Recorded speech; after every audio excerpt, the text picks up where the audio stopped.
So, it's been a year since the Cats movie came out. Is it still a trendy thing to talk about? Oh, well, I'm gonna do it anyways. It was the early 2000s. I was watching an episode of Hey Arnold about the character Helga not getting along with her father. The episode ends like this. Oh, rats, rats, rats, rats, rats. This is the stupidest thing I've ever seen. Now, the second I saw this, I instantly went, oh, it's Cats. So, I must have heard about it before somewhere, but I'd never seen anything from it, and this was sending a pretty clear message. I mean, this is the end of the episode. The happy end of the episode, where the two characters finally find something they have in common, and it's laughing at this stupid musical. Finally, we've got something we can hate together. Okay, cool. Didn't think about it for 15 years. Till 2018, when I went to Cape Cod on a family vacation. My sister and I found this neat little vintage shop. It's called On the Fringe. It's really cool, you should check it out. I bought this magnet and a copy of The Hobbit. My sister got a dress and this little orange book with cats on it. Oh, I said, what's that? And my sister, the theater nerd that she is, said, oh, you know the musical Cats? It's based off of this book. I was surprised. I didn't know Cats was based on anything. I'd never thought about it. It was just that weird-ass musical where cats sing about their feelings, right? Oh, weird, I said, and instantly forgot about it. Until 2019, when I log into Twitter and am instantly flooded with this. And it only got worse in December when the Cats movie finally came out and clips started circulating. Don't get cocky! My sister saw the movie and she hated it. And that said a lot to me because she likes the musical. At this point, the only thing I knew about the musical was what the Hey Arnold episode told me, and now what all the randos online were saying about it being a horny death cult. For the first time, my curiosity was piqued, and I remembered that little orange cat book my sister had bought and asked if I could go through it. I read through it all in maybe a half hour. They're short little children's poems. It didn't take long. And I found them cute. A couple of them I really did not like, but yeah, otherwise they were perfectly fine. Weirdly enough though, they made me more jaded about the musical than I was before. I found it kind of fucked that these cute little innocent children's poems got turned into a horny musical where a man in a cat suit grinded in women's faces, and then that in turn got turned into a movie where Jason Derulo was complaining about the size of his bulge. So I tossed the book aside, read the funny reviews people were writing about the movie, and once again, forgot about it. Until Lindsay Ellis released her video on Cats. And I softened a bit. The parts of the song she played were surprisingly catchy, and I recognized some of the scenes from the book. Like, oh yeah, that's the dog what is going on here? I still didn't feel the need to watch it myself until I started editing the second Warrior Cats video, particularly the weird way the fandom reacts to the idea of cats being gay. And I was like, didn't Lindsay Ellis say Mr. Mistoffelees is gay? It is often played in the musical that Mistoffelees and Rum Tum Tugger have like a little something going on. It would be nice to have some actual footage to use. Book videos are hard, by the way. The third video's coming, I promise. I know this isn't the cat video you want. And then my sister was like, you know, there's a playlist on YouTube that compiled every song from the musical together. And I was like, oh, isn't that really not a good way to watch the musical? Like, isn't there dialogue in between? And she was like, no. And I was like, all right, fine. Let's just do this. And, well, it was, listen, I'm just gonna come out and say it. This gray cat scared the ever-loving shit out of me. A man who's not heard of a Jellicle cat. It was like he was looking directly at me, and he was looking at me exactly like my cat looks at me. Except she doesn't have giant-ass man hands to strangle me with. My sister was in the room while I was watching it, and she got the pleasure of hearing me shout, I hope a car runs this fucker over! And also, they bought that collar at a sex shop, didn't they? Oh, of course, his name is Monku Strap. And it wasn't just him either. The first chunk of this thing is legitimately unsettling at times. The naming of cats. But man, I was determined to get that gay footage. So I sat through it, and you know what? I started to enjoy myself. Monku Strap started just being a generally relatable kind of type A guy. And most of the songs were extremely catchy. Macavity, Macavity, there's no one like Macavity. But whatever, right? I got my gay footage, and I got ready to forget about this whole thing once more. But then something bad happened. I've been walking around the grocery store quietly singing the songs under my mask. I sing the songs all the goddamn time now, in fact. And yet still from the enemies, they did not hear a sound. Oh, well, ever was there ever. Okay, Growltiger had no eye nor ear for aught but griddle bones. Is someone actually watching this? I've been drawing the cats. Like, I'm making a whole book for my nieces. Holy shit. And I finally caved and watched the movie. Twice, actually. The first time I was lying in bed all alone with one of those giant $3 bags of popcorn from Subway and a Diet Dr. Pepper. And I was completely miserable. The second time was when I was visiting my cousins. Joanna whipped out the brownies and we put on Cats because we thought it would be fun to watch while high. Unfortunately, the brownie never hit me, so I just sat there stone cold sober while watching the movie a second time. Worst of all, Joanna actually likes the movie. Granted, she was so fucking high that she screamed in terror when Jennifer Hudson hit a high note. But that's besides the point. We played Among Us sometime after this, and she didn't like it, and I jokingly asked her if she liked cats more, and she straight up said yes. There is no way I'm going to let that stand. And on a less petty note, during the brief period of time between when I read the poems and when I watched the musical, I watched a lot of videos hoping for a lost in adaptation style analysis of how exactly we got from cute little children's poems to Rebel Wilson ripping her skin off. Sort of like what he did with Phantom of the Opera. I wasn't actually going to bother Dominic Noble to sit through this train wreck though, so I looked elsewhere. And a few videos got close. They're all good videos, you should watch them. But my very specific itch was never satisfied, and now that I've been saddled with the unfortunate fate of having opinions on cats, I guess I'll just do it myself. So car buckety your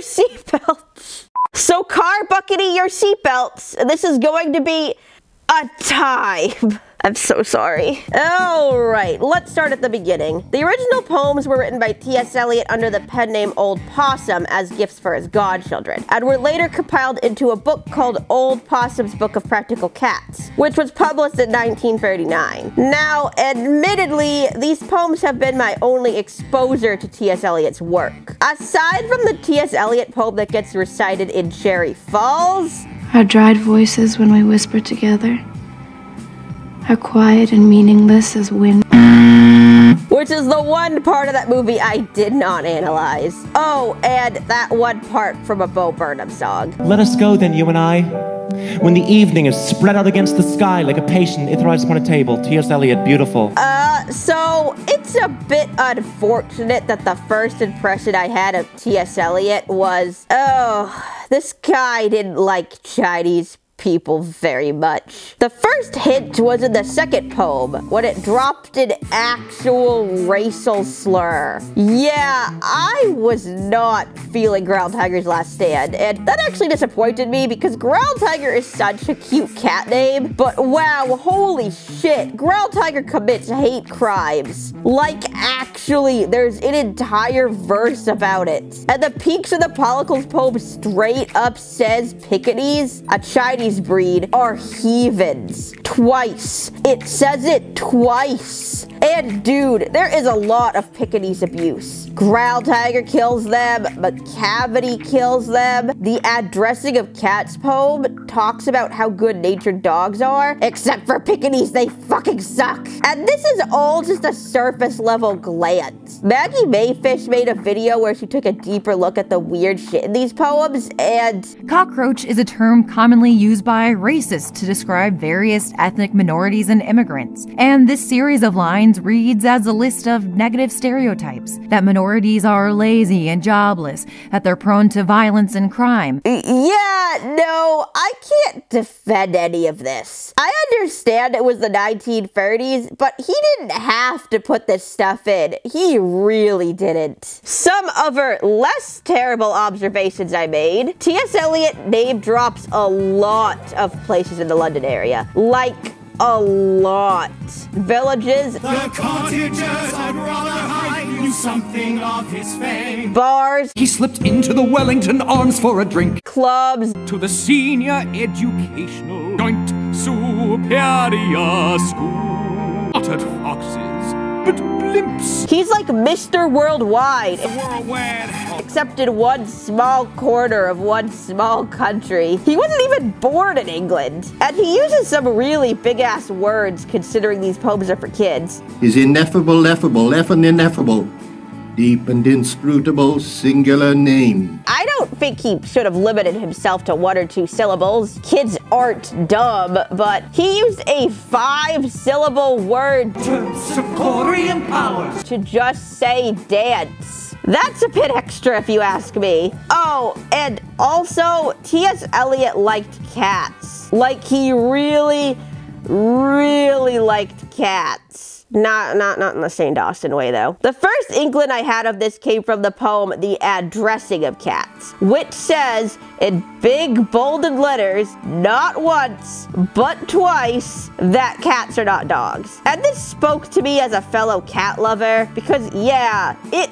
is annoying when people are like, oh, cats don't run up to you and kiss you and jump on you like dogs do. They must all be hateful and terrible. Like, no! They are a completely different species that socialize in different ways. Why are we having this discussion? Oh my god. I can feel this annoyance dripping off this poem. And it seems to be T.S. Eliot's attempt to teach children to have patience with cats, even if they aren't always outwardly friendly. Ruby.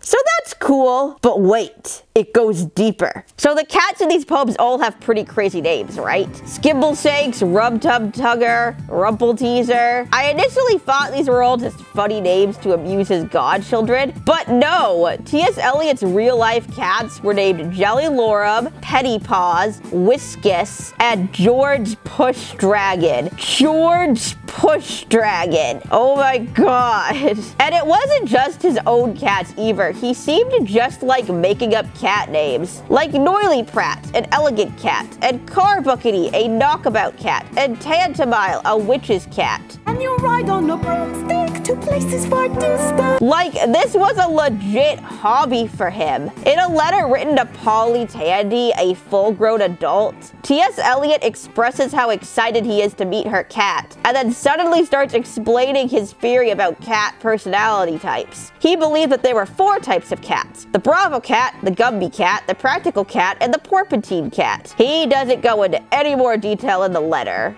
but the Practical cat got its own poem, though it didn't actually get published in Old Possum's book for practical cats. That's kind of weird. It seems to be a very neat, very intelligent cat. The Gumby cat got her own poem in Old Possum's. She's a lazy cat who sleeps in the sun all day, and Growltiger is described as being a Bravo cat. So I guess either a large, powerful cat or a mean cat. Ruby would be a Bravo cat if that's the case. But what's a porpentine cat? I googled that word looking for a hint, and porcupine? A prickly cat? I literally have no idea. Honestly, I was more curious about the jellicle thing. You know, that thing that the cats all call themselves with no explanation. I thought it might be a weird religious thing. You know, like angelical. And there is some religious stuff in the poetry. Deuteronomy is a book in both the Torah and the Christian Bible, though it doesn't appear he actually meant it that way. And Mr. Mistoffelees is named after the demon from Faust. But no, according to the National Theater magazine, this came about because Eliot heard his young niece call for her dear little cat and poor little dog, but it sounded as if she was calling them her jellicle cat and her pollicle dog. And there are other accounts that confirm this. However, a completely separate account from T.S. Eliot's secretary claims that Jellicle came about because T.S. Eliot had a cat named Jellylorum. Add on the fact that his first wife had a dog named Polly, who was a Yorkie, the exact breed he calls a pollicle dog in the awful Battle of the Peaks of the Pollicles. For your pollicle dog is a door Yorkshire tyke. You know, that's a pretty big coincidence. Whichever one it is, though, the widely accepted meaning is that a Jellicle cat is a dear little cat. And if you ask a Cats fan, that is exactly what they will tell you. Now, if we were just to focus on the book, only one poem uses the word Jellicle, which is surprising considering how often the musical throws the word around. Jellicle. But T.S. Eliot uses the word in his works way more than you'd probably expect. The first known usage of pollicle and jellicle were in a letter to T.S. Eliot's Godson in 1931. However, they appear in some of T.S. Eliot's other poems as well, some of which were unpublished, and some that were clearly meant for adults. So clearly, some of the stranger things in Old Possums aren't just things T.S. Eliot made up to entertain children. This was actually something he was passionate about. And looking at it through that lens, it's hard not to feel at least a little endeared to these poems. Still doesn't excuse the racism, though. So what exactly are the poems about? Well, they're all pretty short and straightforward, so I'll just run through and give a quick summary of each. The naming of cats is an explanation of how cat names work. Cats have 3 names. The name the humans call them, a more unusual name the cats use to make themselves stand out, and a third name that only the cat knows. The old Gumby cat is named Jenny Anydots, and she lies around in the sun all day, but at night teaches the mice and cockroaches valuable skills. Growltiger kills Siamese cats because they bit off his ear. One night he gets distracted by a pretty female cat named Grittlebone, and the local Siamese population sneak up and kill him in revenge. The Rum-Tum Tugger is picky. The Jellicle cats have a Jellicle ball. Mungo Jerry and Rumpelteazer are 2 troublemaker cats who smash and steal things. Old Deuteronomy lays around and gets in everyone's way, and no one wants to disturb him. The Peaks and the Pollicles bark at each other, and then a cat shows up and they all run away. Mr. Mistoffelees is a magician cat. Macavity is a villain cat. Gus the theater cat is old and misses the good old days of when he used to perform on stage. Bustopher Jones visits all the upscale restaurants in London and gets fat. Skibbleshanks the railway cat works on the train and is considered an extremely valuable employee.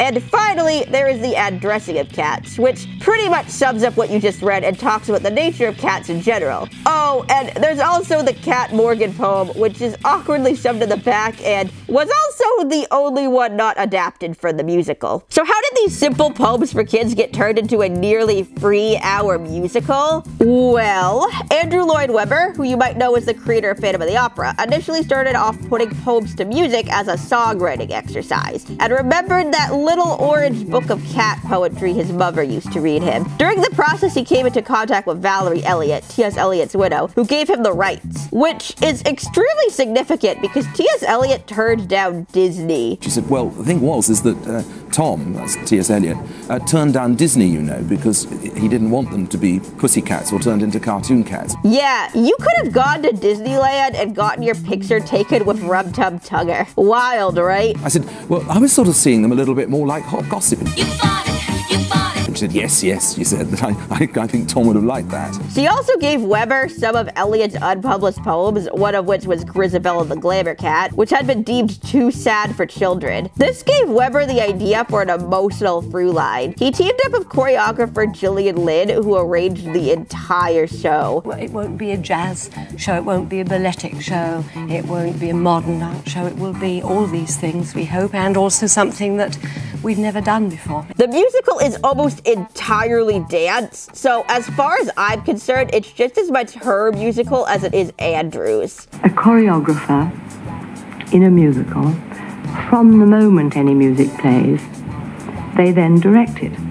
And therefore, if it's a musical that is all to do with song and dance, obviously you're staging the whole show. So adaptation-wise, all the poems, except for Cat Morgan, rest in peace, appear in their entirety, aside from the occasional line change or verse removed. And the few musical numbers that aren't based directly off of old possums are based off of similar works by T.S. Eliot. Of course, there's Grisabella the Glamour Cat, though the first few lines of her song were lifted directly from the poem Rhapsody on a Windy Night.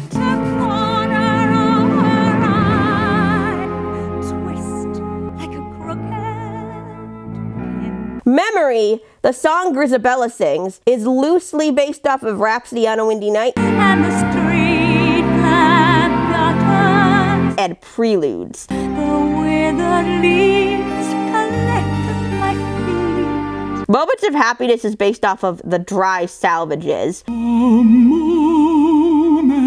of happiness. The Journey to the Heaviside layer, sung at the end when Grisabella ascends,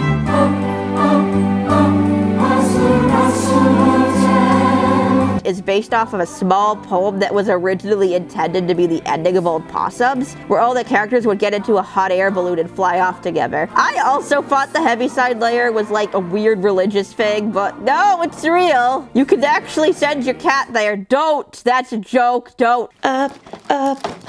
Oh. There's a verse in the Peaks of the Pollicle sequence, which was taken from an unpublished poem called The Marching Song of the Pollicle Dog.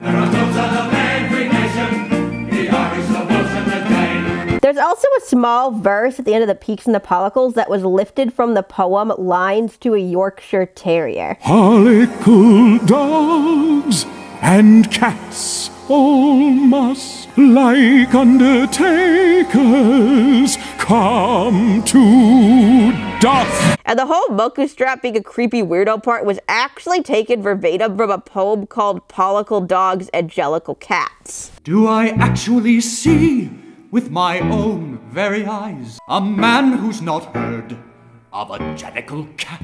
And nearly every character was named by T.S. Eliot too. Obviously you have the cats who were named in the poems, but there's an entire ensemble who need names. A lot of them, like Monkstrap, Demeter, Alonzo, Plato, Electra, Bob Ballerina, and Jelly Laura, were listed in the naming of cats. And Jelly Laura was also one of T.S. Eliot's actual cats, which is cute. Tumble Brutus was originally part of Growltiger's crew, but the name was instead given to one of the background kittens. Tantamile, Syllabub, Pouncival, and Carbuckety are names that T.S. Eliot had made up for fun. The rest, though, such as Victoria, Cassandra, Maple Syrup, and etc., were just created for the musical. Yes, they named a cat etc. Just makes it even more egregious that Cat Morgan got the shaft. Alright, so that's all well and good, but how exactly did they take all these unrelated elements and stitch them together into one cohesive narrative? Well, we need all these cats to be in one place together, right? And one of the poems describes a jellicle ball that all the jellicle cats attend. Alright, so perfect! The cats will go to the ball! But all these poems are introductions. Why would they be introducing themselves? Well, maybe they're auditioning for something. But what would they be auditioning for? Oh, you know that thing where cats have 9 lives? Maybe they're trying to get a new life. Oh, and we do have that one little unpublished poem about going to the Heaviside layer. All right. It's all coming together! Yeah, so the story is as followed. The Jellicle Cats gather in a back alley for the annual Jellicle Ball, which they audition to get a new life. They all introduce themselves one by one. Grisabella shows up, gets shunned. They all have sex in a pile. Grisabella gets shunned again. Bath Salt's Tigger shows up and kidnaps the leader, and also tries to grab this girl. There's a fight scene, and the Jellicle Cats fight him off. Then Mr. Mistoffelees uses his fucking demon magic to bring the leader back. Grisabella comes back a third time, sings a song, and then is chosen to be the one to get a new life. And she ascends to the Heaviside layer. The end. Okay, so let's just acknowledge this right now. Before I watched the musical for myself, I often saw this story being described as the cat sacrifice an old lady to a tire fire. And dude, yeah, this entire concept does sound like a murder cult. Absolutely, I am not going to argue with you about that. Well, actually, I'm going to argue with Matt Pat. I watched his cat's video for research purposes, and he just makes so much shit up. She embraces her into the family and asks if she'd like to join the Jellicles, even giving her her own Jellicle name. Where did she get a new name? Please tell me. Oh god, I can't find the scene where she gets a new name. And the thing is, actually watching the musical, I was waiting for some kind of sinisterness, but it honestly never felt like that. The naming of cats is a bit culty. But that tone doesn't really carry over into the rest of the show. Well, except for some parts of the Jellicle Ball. Jellicles come to the Jellicle Ball. It's really easy to forget you're essentially watching a competition, because it never really feels like one. The cats never act competitive towards each other. In fact, they're constantly boosting each other up, singing each other's songs, doing little sketches to entertain each other, and making props to help each other look good. I often see the songs described as the cats introduce themselves and that's it. By singing the song themselves, of course. But that's kinda not true. A few of the cats sing about themselves, but most of the songs are sung by the other characters. Her name is Jenny Annie Dots. Christopher Jones. So Deuteronomy. And when the winner is chosen, there is no animosity, no jealousy. It's just pure celebration. They are so happy for the cat that got chosen. It's wholesome. It's cute. So if this was meant to be a death cult, well, it didn't bother me. I was honestly more bothered by the orgy. I promise I'm not a prude. I straight-faced reviewed Cherry Falls, didn't I? God, just missed! I just feel kind of weird that these are children's poems, you know? There wasn't anything in the original wait a second. Was that duet Growltiger and Grittlebone were singing? Oh, damn. Well, there's no orgy in the poems, I can promise you that. And there is a weird amount of focus on the cat sexualities now. You go into the clip of Victoria dancing and the comments are like, she's shaking because she's in heat. And yeah, it does appear that's what they were going for. But then she gets turned on. And so that's, and she's never been turned on. I doubt that she's ever had an affair or anything. I know it's harmless. I know 2 people who saw the show when they were kids and they didn't understand that this part was supposed to be an orgy. But they also responded with abject horror when I pointed it out to them. So, you also probably noticed that when I was rattling off the plot, that it's kind of non-existent. Grisabella is the emotional through line, but she isn't explained at all. Despite her being shunned by the Jellicles being an important aspect to the plot, we never actually find out why she's been shunned. The movie has an explanation. She used to be the star of the windmill. Then she went with Macavity. But there's no real basis for this in the show. Kind of the opposite, actually, because Demeter was with Macavity at some point, and she's still accepted by the Jellicles. One popular theory is that Grisabella is a prostitute, and that's why the Jellicles shun her. If I was to guess, this theory came about because the opening few lines of Grisabella the Glamour Cat are actually from a T.S. Eliot poem where he was describing a prostitute. You see the border of her coat is torn. However, I don't personally buy into this theory because cats cats would never slut-shame someone. We see Victoria lose her virginity, but even after that, she's still used as a symbol of innocence. My sister is very adamant that Grizabella abandoned the Jellicles to become a glamour star, and that's why she's been shunned. But again, there's no actual evidence for that. And there isn't any real conflict for the characters to deal with till the villain shows up at the very end. Macavity the Mystery Cat, a cute little poem based off of a Sherlock Holmes character, has been turned into a chemical accident Scar from The Lion King, and he shows up and kidnaps the leader, Old Deuteronomy. No motive, no reason at all, just kidnaps him. They defeat him quickly enough, but Old Deuteronomy's still missing. Well, shit. What do we do now? Oh, it's fine. Mr. Mistoffelees can bring him back. Okay. You know that thing CinemaSin says a lot? Deus Ex Machina? Tauntaun Ex Machina. Raptor Ex Machina, I guess. The phrase translates to God from the machine, and it's defined as a person or thing that appears or is introduced into a situation suddenly and unexpectedly and provides an artificial or contrived solution to an apparently insoluble difficulty. Basically, sometimes in ancient Greek plays the characters would be in an extremely tough situation, then a god would be lowered down from the ceiling and just make the problem disappear. That is pretty much what's happening here. Oh no! Our leader has been kidnapped by an evil villain. We have no way of getting him back, and we need him to choose who gets to go to the Heaviside lair. Thank God we just happen to have a cat with freaky demon powers to come down and bring him back. The thing is, while neither Grizabella nor Macavity have a lot of time on stage despite their importance, they are set up. Grizabella appears multiple times. The tone always changes drastically whenever she appears.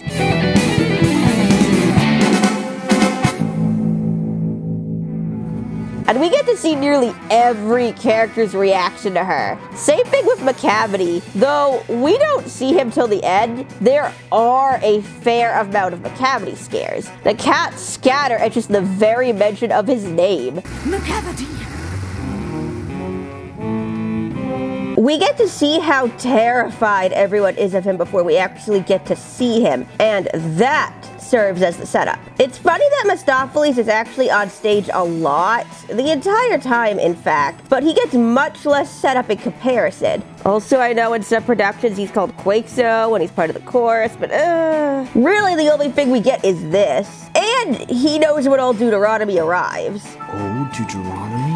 But the fact that he's a magician is sprung on us only when the plot needs it. You ought to ask magical Mr. Mistoffelees, the original conjuring cat. I am pretty forgiving about this though. I mean, the patchwork style the story was assembled in is bound to lead to a few problems. First of all, there are some tone shifts in the show that are just like kind of bad. Like literally we go from Gus sobbing about his lost youth to Skibble sakes. Watching it in chunks on YouTube you might not notice, but it's very jarring when you're watching the whole thing.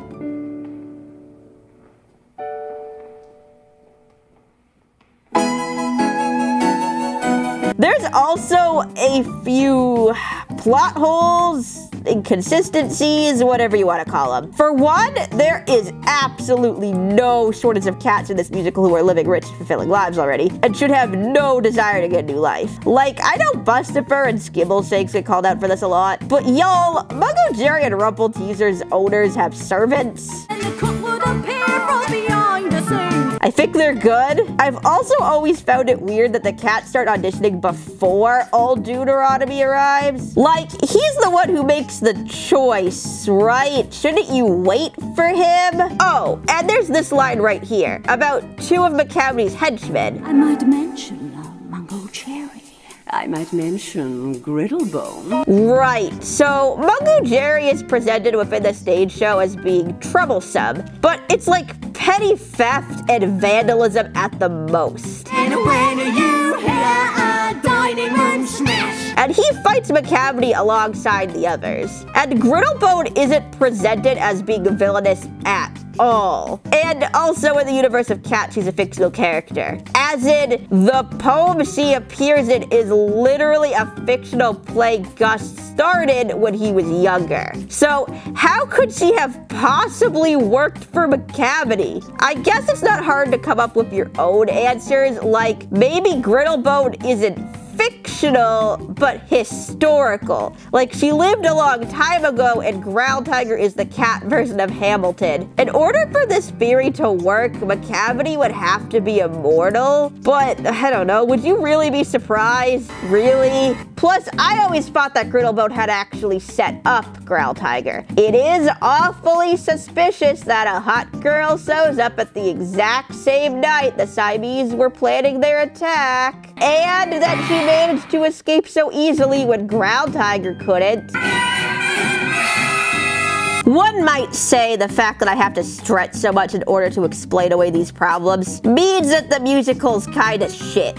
But honestly, these are just nitpicks at the most. Although, it is wicked funny that Andrew Lloyd Webber made a Cats-connected universe, but he did it in a way where the one instance where the poems are connected doesn't even fit anymore, and that the two poems that actually have some semblance of a story, that being the awful Battle of the Peaks and the Pellicles and Growltiger's Last Stand, get relegated to a non-canon story within a story. And, I mean, that does kind of make sense. I'm not sure that this musical about a bunch of cats hanging out in a back alley really has the room for a subplot about a racist pirate. So, within the musical, The Peaks and the Pellicles is a play that the Cats put on to entertain Old Deuteronomy, and Growltiger's Last Stand is a play that Gus started when he was younger, and he flashes back to it in the middle of his song. Typically how it goes is that Gus is played by a young man who is dressed like an old man, and then about maybe 3/4 of the way through his song, he says, "And I once played Growltiger, could do it again." Which is a change-up from the original poem, which read, "He once played a tiger, could do it again, which an Indian colonel pursued down a drain." He says the line 3 times, with his voice growing stronger and stronger each time. Could do it again. And then he rips off his old man suit and whoa, he's a pirate now. And this number. Alright, so I made my feelings of the Growltiger poem very clear, but this number is so good. It's the longest and most dynamic of all the musical numbers. The tone changes so many times. From the strong opening that introduces the character of Growltiger, to the sweet romantic introduction of Grittlebone that gets more and more tense as the Siamese get closer.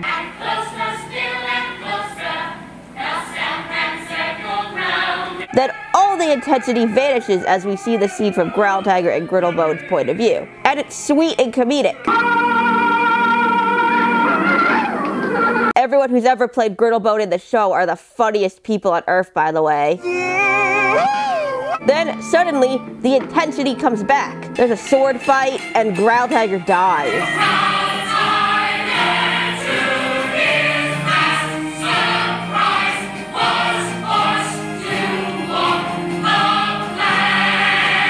Then the Siamese joyfully celebrate their victory before elderly Gus comes shambling back, and there's a bittersweet little moment between him and the Siamese soldier.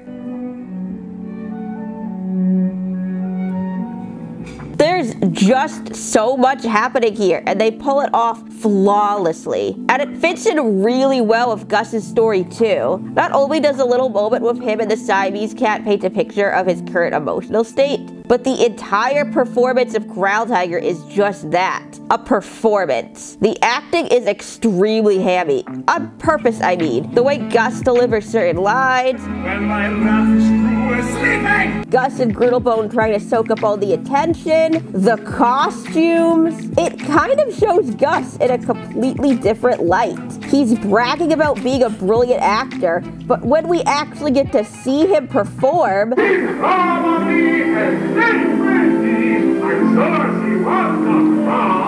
He's actually the hammiest motherfucker alive. So, with how much gushing I'm doing over this number, they must have fixed the problems with the original poem, right? As in, the racism? Well, how do I put this delicately? They made it worse somehow. Now, when it came to adapting the poems, a few poems lost a verse or two, and of course Gus's poem got rearranged a bit in order to squeeze Growltiger in there, but by and large, the poems are completely unchanged. So those distasteful lines from the peaks and the pollicles, still there. Puffery, snuffery, heathen Chinese. They're just sort of stated though, so while it's bad, it's not any worse than the poem it's based off of. Growltiger's Last Stand, however, actually features the Siamese cats. And you might have noticed how they're dressed. That immediately struck me as a bit insensitive, but then I heard the accent.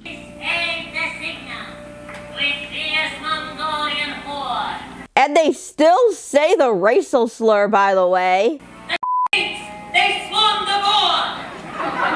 Growltiger's Last Stand was originally written in 1936 and the musical premiered in 1981. That's 45 years to learn not to do this. 45 years wasted, apparently. And it's not like they're preserving the artistic integrity of T.S. Eliot's words, because they do make changes in this song. The original poem goes, the lovers sang their last duet in danger of their lives, for the foe was armed with toasting forks and cruel carving knives. But in the musical, it's...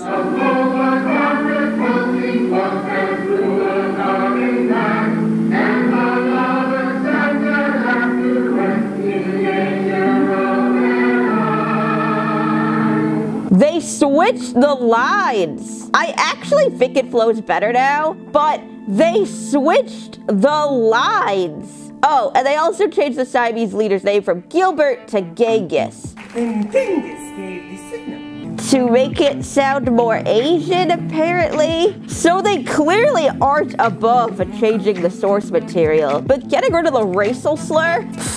Now, to be completely fair, later productions did get rid of the slur. I can't tell you exactly when that happened, but all the newer ones I found say Siamese instead. The Siamese, they swarmed aboard! The peaks and the pellicles got a change up too, with the line apparently changed to foreign Chinese. He's no British dog, but a foreign Chinese. So surely they got rid of the insensitive outfits and accents then, right? No, they kept those. With a frightful until 2016, when the Growltiger sequence got removed for racial sensitivity reasons. Like, are you fucking kidding me? You couldn't get rid of the accents. I do kind of understand the outfit thing. They have the ensemble cast play the Siamese. This is where we all get to get into our Siamese costumes. Yep. It's one of the only kind of major quick changes that everyone has apart from the cockroach section. So they use the outfits to disguise them, but also Growltiger's crew is played by existing cast members, and they're barely disguised at all. And Grillbone is almost always played by the actress who plays Jelly Laura. Very obviously so. They don't cover her face or anything. They just kind of slap some white feathers on her and bam, new character. So, with that in mind, the samurai getup and weird masks seem a bit unnecessary. I guess on one hand, it's good Growltiger is gone, but on the other hand, it is kind of a shame. It was a really cool number. It looks like in newer productions, they moved the peaks and the pollicles to the middle of Gus's number to replace Growltiger, and it's pretty cute.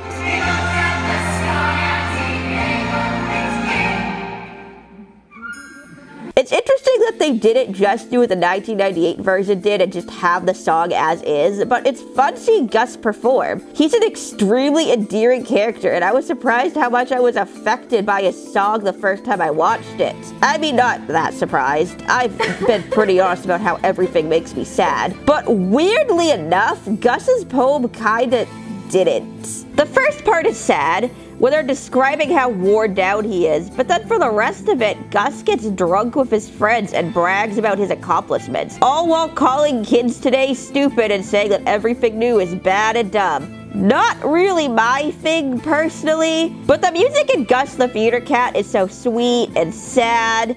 I have played in my time every possible part.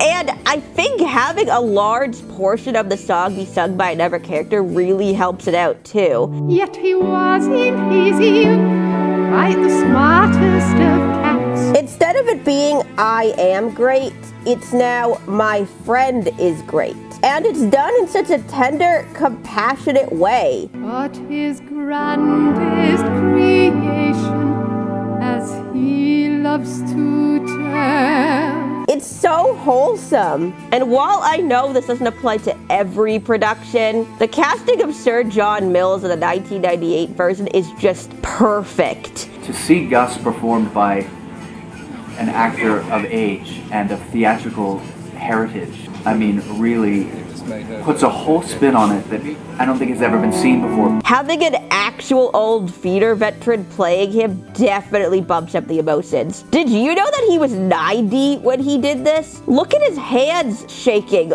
Oh my god. That's him acting, by the way, but seeing a very old man's hands shaking while he's singing about his lost youth. These modern productions are all very well. I get choked up every single time. And honestly, even when it's a young guy playing Gus, they usually have him sing the last few lines like he's on the verge of tears. When I made history. And yeah, it's still extremely effective. Now, obviously that's building off of a tone that was already applied to the text, but there are a lot of songs in Cats where the tone differs heavily from what's actually being said. Take Old Deuteronomy, for instance. In the musical, he is the wise old leader of the Jellicle Cats, but in the original poem, he's just a really old cat who sleeps in inconvenient locations. Yeah, the first chunk of the poem talks about how wise he is, but the rest is just the village old men seeing him sleeping somewhere and going, "Oh wow, you're still alive?" Like, seriously, the cats here are singing the equivalent of when you go to your grandma's house and are just like, "Oh my god, you still have Fluffy?"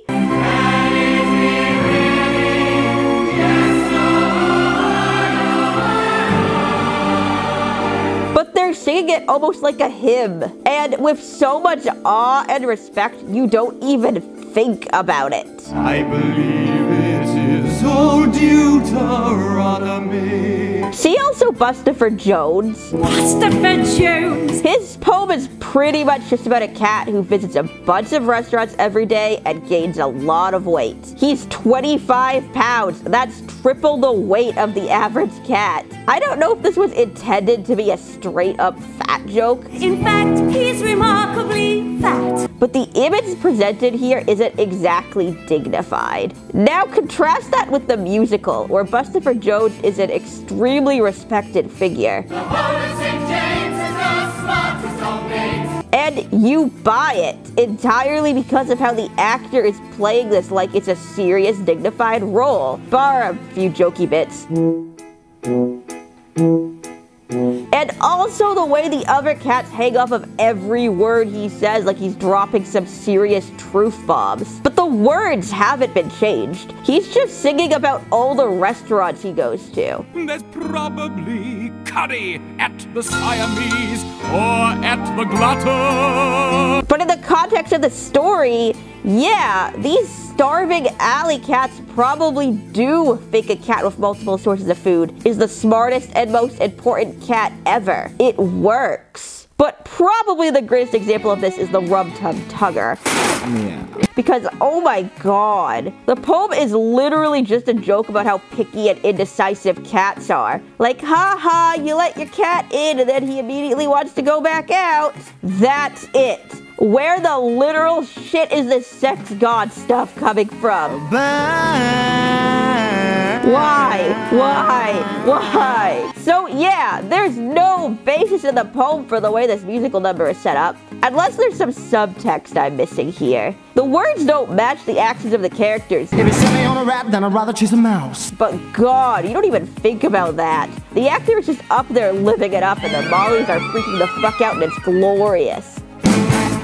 Arguably though, the strongest part of this musical number is just how it gives you an extremely clear sense of who the Rum Tum Tugger is, and then the show immediately flips it on its head. Just from the song, you'd say, okay, he's a hypersexual narcissist, and the fact that he's one of the few characters who actually sings his own song doesn't help in that regard. But then old Deuteronomy comes on stage, and he's suddenly extremely humble and respectful. And the village is proud of him in his decline. The show-offness of his character never goes away.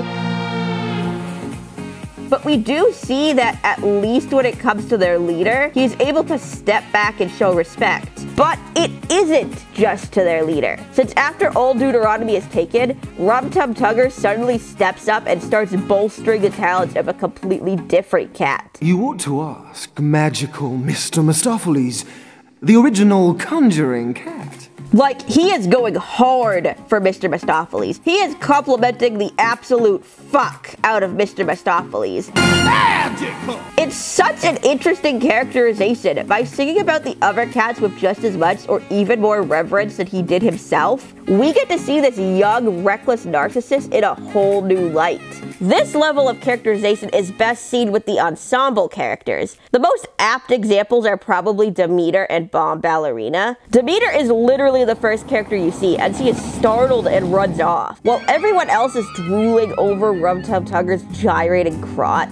She's huddled in the corner having a freaking panic attack. And throughout the entire show, whenever anything unexpected happens, she screams Macavity. Macavity! Macavity! Macavity! Causing everyone else to panic. But then after Macavity kidnaps their leader, Demeter is the only one who is able to recognize him and works up the courage to reveal his identity. That's kind of a character arc right there. And then she almost gets kidnapped, and it's like, oh wait, do these two actually have history? And Bomb Ballerina's character is, flirty? Like, boy, she really wants to get that Rum Tum Tugger. No.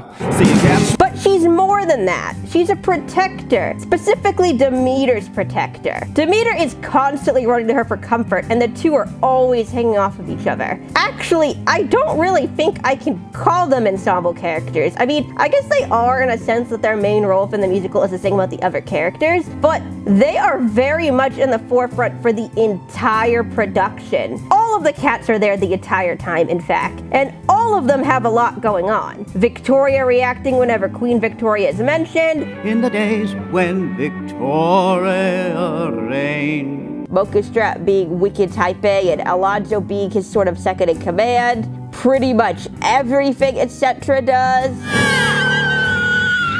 In a way, that's what makes Cats unique. You know, aside from everything else about it. Most musicals will use the songs to create characters to show how they are changing and growing. But in Cats, most of the lyrics have no relevance to what's happening on stage. That actually makes the Hey Arnold parody inaccurate now that I think about it. I love her, but I love him. and darn it, he loves me. With the exception of Grisabella and all Deuteronomy to some extent, none of the cats actually sing about their feelings. Their feelings come out entirely in their performances, in the little gestures, the facial expressions, the tones of their voice. Yeah, the story is barely there, but it's still rich with character. You just have to look past the surface level to see it.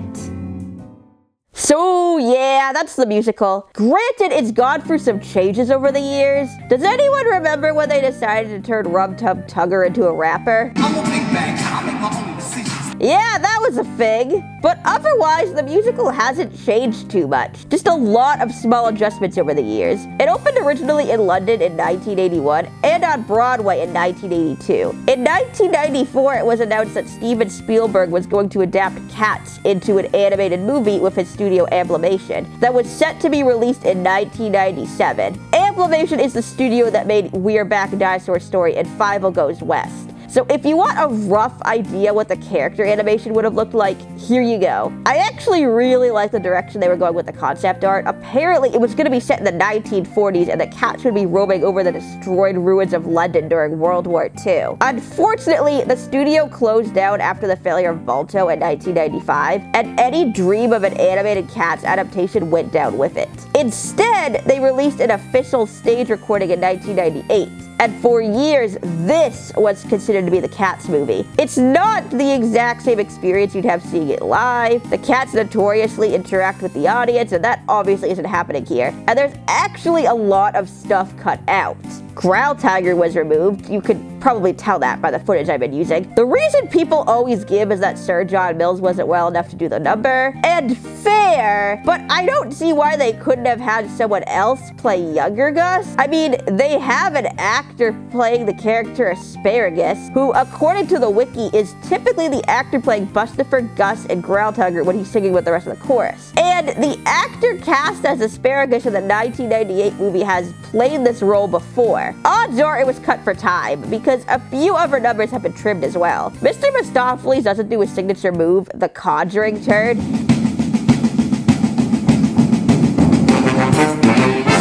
And Mungo, Jerry, and Rumpelteazer lost about a third of their song. Like, I'm just watching this thing like, why the fuck did they put Mungo Jerry in a fucking t-shirt? I called him T-shirt Boy for like 2 weeks. But apparently they cut out the entire part of the song where they stole a necklace and a vest. Chest, and you can't find one of your winter vest.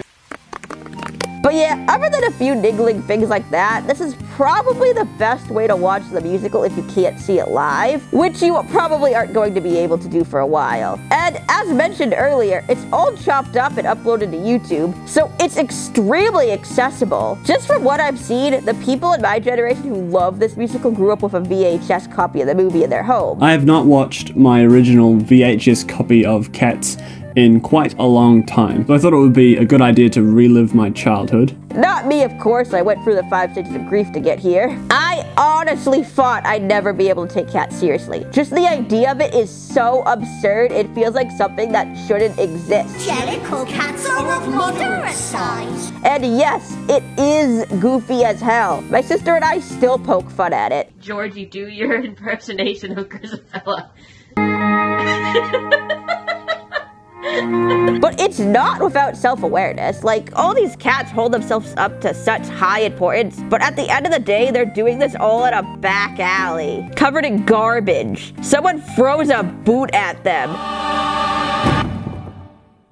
But there is a shocking amount of artistry and thought that went into every second of the musical, and a lot of respect and love for the source material. Andrew Lloyd Webber is, like T.S. Eliot, a known cat lover. The first version of the Phantom of the Opera sequel, Love Never Dies, was infamously deleted when Webber's new kitten jumped up onto his keyboard. And earlier this year, he held a live stream in memory of one of his cats. And I am doing this live commentary partly in memory of my lovely van cat, Mika, who sadly was knocked over on the road 2 or 3 days ago. And he clearly had a lot of genuine love and adoration for the source material, even past his involvement with the musical. He named his band after one of the characters. And next, a former #1 from September, Bomb Ballerina. And to say nothing of Gillian Lynn. I like sort of pagan things, and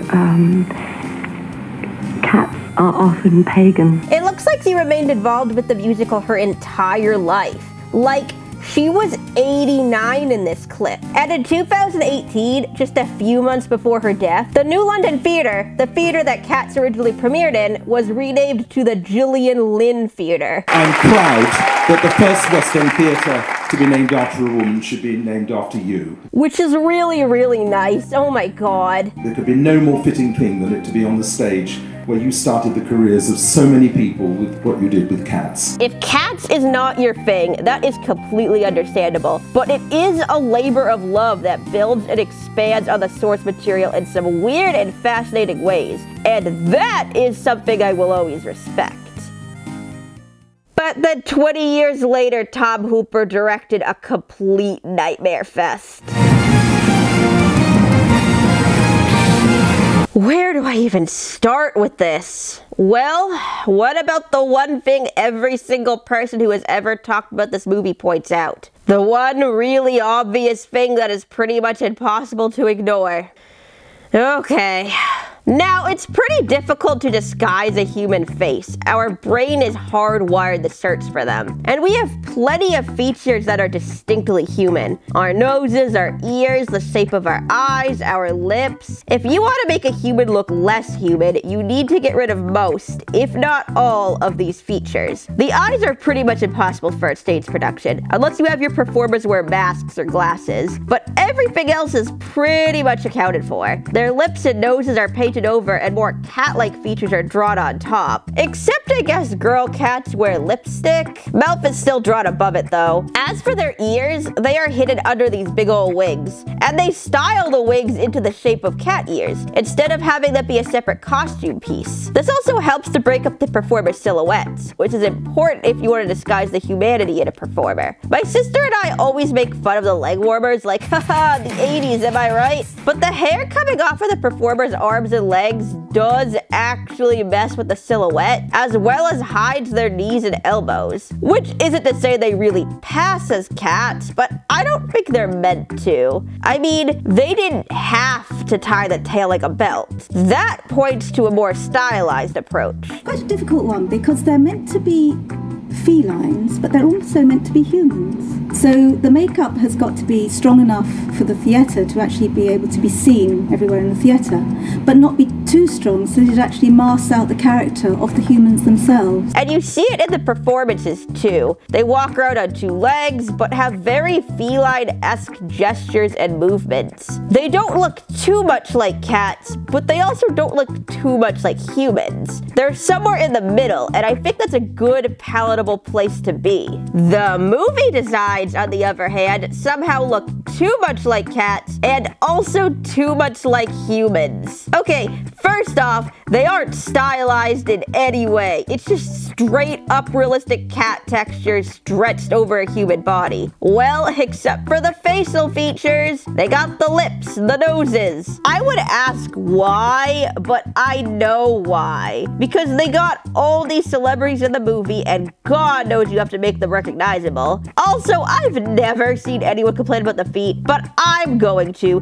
The cats have human feet. Now, of course, the characters in the stage show had human feet too, but they were wearing some kind of dancing shoe, so like, you can't see every single one of their individual toes. The first scene I ever watched from the movie was the Skimble Shakes number. I heard it was good, so I looked it up, and I audibly gasped when Monku Strap stuck his big stupid foot in my innocent virgin face. And I think my soul actually left my body when I saw the way Jason Derulo was fondling Victoria's foot. I genuinely thought he was gonna start sucking her human toes. I almost cried. I think their insistence on having these feline characters have exact, well, maybe not exact, but pretty close to exact human anatomy did kind of fuck them over in a few different ways. The scale in this movie has been criticized to hell and back, and it's actually the only thing Joanna hated about this movie, except for the Idris Elba part, but boy, we're about to get to that.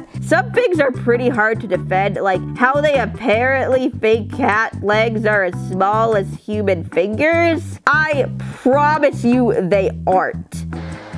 Hey, but a lot of the problems, I think, come from the characters having human anatomy. No, I mean, think about it. Cats are shaped really differently from us. Their legs are extremely short in comparison to the rest of their bodies, and they have tiny little paws. I think if a cat could tap dance, they would have no problem fitting on a single rail. But people have big old stupid feet, so they had to scale the characters down way past the point of reason in order to get them to fit. And it's not like they make any attempt to hide how human their cats look either. Almost all of them are short-haired cats with smooth fur that clings to their human-shaped bodies. I know perhaps this is controversial, but I'm actually okay with the characters wearing clothes, big coats, suit jackets, pants, because they don't look naked. The sneakers are kind of weird though. Granted, this can easily swing hard in the other direction. Gus is wearing a full outfit and from some angles just looks like a regular human man. mad. So this shot of him drinking out of a platter actually made me lose my goddamn mind. Gus. And Jennifer Hudson slowly crawling away is pretty funny too. It is extremely uncanny how these human-shaped creatures are acting so much like cats. Look at them run on 4 legs. They look like monkeys. And, you know, I can't help but feel there were some steps they could have taken to prevent this kind of thing. Just give the cats some fluff, right? Just do what the musical does and make them kind of fluffy to break up their human form. And just as important are the markings. In the show, pretty much every single character is painted with multiple colors. Even characters who are supposed to be one color, like Victoria, actually have the sides of their faces painted a different color, and then a lot of other details are put into the costume. The reason, I think, is it would just be hard for the audience to see her on stage if she was just white. A good example of this is this footage of Grittlebone, where she is so washed out, she just looks like a white blob. The same idea applies to Mr. Mistoffelees too. The poem describes him as being completely black, but it would be extremely hard to see him on stage if they did that. Plus, it might be a little insensitive. I don't know. So they turned him into a tuxedo cat instead. All the characters' coloration are broken up, usually through the use of stripes and splotches. They use an orange and black color scheme for a lot of the characters, and I know I'm alone in this, but I'm weirdly bothered by the fact that the Skibbleshanks poem straight up says he's brown. But every single time he's been adapted, they make him orange. Also, anyone else notice the movie switched his and Macavity's appearances, or am I just sad? Yeah, admittedly, they could have used a wider color palette. It is kind of hard to tell some of the cats apart, but they give every cat a unique design, so even if it is a little confusing at first, it's not hard to pick up on who is who. Plus, the wig stripes look neat. Now, obviously, with the movie characters being CGI and there not being a back row you have to keep in mind, the characters can really look like anything. However, being that these versions of the characters are a lot more human-shaped than their stage counterparts, it probably isn't a good idea to just make them purely one color, especially if those colors are black or white for potentially problematic reasons, but especially any shade of brown, because it would resemble skin too much and would fall hard into the uncanny valley. And at first it looks like they understood that because they gave the previously pure white Victoria tabby stripes, but there is no shortage of characters who are just straight up one color. I don't even have to bring up Idris Elba. Everyone already knows about Idris Elba. But yeah, no, what the literal hell? The fact that he was clothed before and then he takes off his clothes to reveal what is pretty much just his skin color. Idris, I wanted to balance his own colouring as an actor with references to Macavity being a ginger cat. Immediately makes me feel like I'm looking at a naked man. Oh my god. All you had to do was give him some stripes or some fuzz. It would have been fine. Well, maybe not fine, but not this. And the thing is, I honestly believe that the people who worked on this gave a shit. There are a lot of cool little details, like the way Mistoffelees' tail curls up when he's concentrating, and the fact that they kept Growltiger's missing ear. Because it was a sign of peace, that more is missing here. That's such a minor detail and not even relevant to his role in the movie, but they got it right anyways. And they clearly kept some of the ideas seen in the animated concept art. And most of these sets are practical, which is really, really cool. The scale of this film is huge, 3 or 4 times bigger for the cat perspective. But even some of the newer ideas are kind of cool and clever. Macavity having vivid eyes and an old school mobster look. Mungo Jerry and Rumpelteaser's colors being mirror flipped on each other. Also, they made Mungo Jerry trans. That was nice of them. Mistoffelees' pencil wand is a cute idea. The scale of it's all wrong, but oh well. Oh, Bustopher Jones has a bow tie marking under his actual bow tie. That would be a weirdly endearing little gag if it wasn't attached to all this. Honestly, the artists are the biggest losers in all this. They had to animate these god-awful characters I am confident they did not design, had to implement a new fur technology without using mocap suits, and were forced to crunch for a Christmas release. And at the end of it all, they got all the ridicule and blame. As cast members of the motion picture Cats, nobody more than us understands the importance of good visual effects. I remember seeing a lot of jokes that the reason Skibbleshanks is the only character wearing pants is so that the effects artist wouldn't have to animate his complex dance moves, but good. Give the poor bastards a break. It's not fair, and I'm not going to be pointing and laughing at the character designs anymore, because frankly, while the designs are very much in the forefront and very difficult to ignore, they aren't even a quarter of what is ultimately wrong with this movie. And I'm not going after the actors either, even though it is tempting. With all the marketing around Jason Derulo and Taylor Swift, it's pretty easy to forget that most of the actors aren't celebrities, and a lot of them actually seemed pretty passionate about this project. I used to watch the video of Cats, and when my friends used to come around and play, I would make them dance along to it, but they didn't like dancing. It was only me, and I used to be the white cat. And don't let the CGI fool you. They really are doing all the dance moves and acrobatics. You missed the earlier shoot when she screamed. There we are. The vast majority of performers in this movie are professionals. You look up the Mungo Jerry and Rumpelteazer song on YouTube, and it's a lot of people criticizing the girl playing Rumpelteazer. And yes, it is weird that the two twin characters have different accents. Mungo Jerry and Rumpelteazer. We're a notorious couple of cats. But Neve Morgan actually played Rumpelteazer in the 2018 international tour. Go Jerry and Rumpelteazer. We're a notorious couple of cats. Sounds like she could do the accent just fine to me, so if I was to guess, it was probably bad direction. And don't get me wrong, it is extremely frustrating that a huge chunk of the movie is completely derailed because some members of the cast couldn't be on set. Like, yes, I'm sure it's just a coincidence that all the cats Macavity kidnaps, except Skibbleshanks, are famous celebrities, and Skibbleshanks probably just got kidnapped because Macavity interrupts his song in the show, and that's how the conflict finally starts. And just a reminder, Macavity kidnapped one cat in the show. This subplot was added specifically for the movie. And arguably the biggest star, Taylor Swift, who was all over the marketing, was in the movie for 5 minutes. Bob Ballerina is in the entire show. I like this part right here, where Macavity says, "Come with me!" Yeah. And then we never see her again. I guess that was to explain why she wasn't gonna be in the fight scene. And I'm not saying that Taylor Swift should have canceled her tour or whatever the fuck in order to be in the movie. I'm saying they should have never brought on people who couldn't be on set the entire time. Actually, I consulted my friend who's a huge Swiftie, I guess, and she suspects Taylor Swift would have been working on the album Lovers around the time the movie was filming, and also that her music video for Me premiered just after the filming for Cats got wrapped up. Honestly, huge kudos to Jason Derulo for actually being in the entire movie. I wish they used you better. Probably the two most maligned celebrities in this train wreck, though, are Rebel Wilson and James Corden. Just their casting was enough of a red flag for people who are familiar with these characters, especially Rebel Wilson.